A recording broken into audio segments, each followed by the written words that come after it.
এবারে মে মাসে যেন গরম পড়লই না। প্রায় প্রতিদিনই বিকেলবেলায় কালবৈশাখী হয়ে ওয়েদারটা একবারেই ঠান্ডা হয়ে যাচ্ছিল। ঠান্ডা ঠান্ডা এই ওয়েদারে আমি বানিয়ে নিয়েছি কিন্তু ফুলকপি সিঙ্গাড়া। চলো তোমাদের সঙ্গে শেয়ার করি। প্রথমে তেলের মধ্যে দিয়ে দিতে হবে চিনেবাদাম, ভালো করে লাল লাল করে ভেজে নিয়ে তুলে রাখার পরে দিয়ে দিতে হবে পাঁচফোড়ন। পাঁচফোড়নের পরে দিয়ে দিতে হবে ফুলকপিগুলো, ছোটো করে কেটে রাখা ফুলকপি ভালোভাবে নেড়ে চেড়ে এর মধ্যে দিয়ে দিতে হবে আদা লঙ্কা বাটা বা আদা বাটা।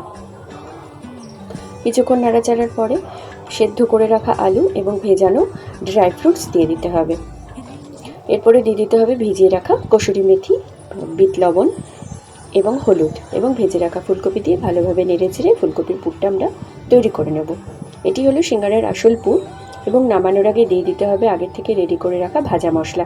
এটা কিন্তু অত্যন্ত ইম্পর্ট্যান্ট একটি জিনিস সিঙ্গাড়া তৈরির জন্য। এরপরে দিয়ে দিতে হবে তার মধ্যে ভেজে রাখা বাদামগুলো, ভালোভাবে নেড়ে চেড়ে আমরা পুরটাকে এক সাইডে সরিয়ে রাখবো এবং তৈরি করবো এবারে তেঁতুলের চাটনি। সর্ষের তেলের মধ্যে আগের থেকে ভিজিয়ে রাখা তেঁতুল এবং খেজুর বিচি ছাড়িয়ে আমরা ভিজিয়ে রেখেছিলাম। তেঁতুল এবং খেজুর ভালোভাবে সর্ষের তেলে সামান্য পরিমাণে দিয়ে বিট লবণ দিয়ে গুড় দিয়ে দিতে হবে। তেঁতুলের চাটনিটা হতে হতে আমরা করে নেব সিঙ্গাড়ার খোল তৈরি। ময়দার মধ্যে সাদা তেল, সামান্য পরিমাণে কালো জিরে এবং সামান্য পরিমাণে ঘি দিয়ে ভালোভাবে এটিকে ময়ান দিয়ে নিতে হবে।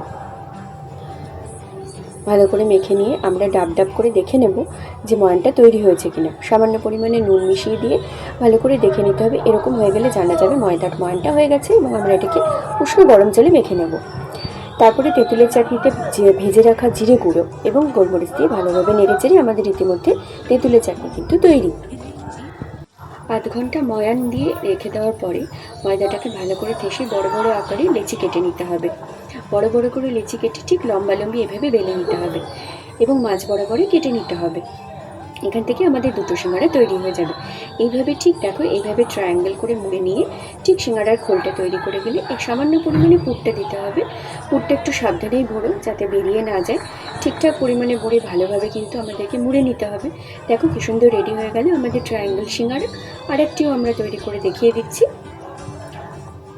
এভাবে আমরা সামান্য পরিমাণে পুর দিয়ে এভাবে আমরা তৈরি করে নেব আর একটা সিঙ্গাড়া। আস্তে আস্তে বেশ কয়েকটা সিঙ্গাড়া আমরা এভাবে দেখবে গড়ে নিয়েছি।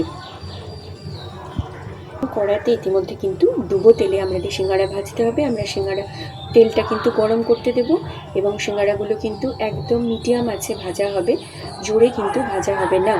জোরে ভাজা হলে কিন্তু ভেতরটা কাঁচা থেকে যাবে। কড়াই তেল গরম হয়ে গেছে, ইতিমধ্যে আমরা সিঙ্গাড়া গড়ে নিয়েছিলাম। সিঙ্গাড়া গড়ে নেওয়ার পরে কড়াই আমরা ছেড়ে দিচ্ছি একে একে সিঙ্গাড়া এবং আস্তে আস্তে ডিমে আছে এটাকে ভেজে নিতে হবে। বেশ লাল লাল করে ভেজে নিতে হবে। আমরা রেডি করে নিয়েছিলাম আমারই বানানো কাসুন্দি আর তেঁতুলের চাটনি তো ছিলই।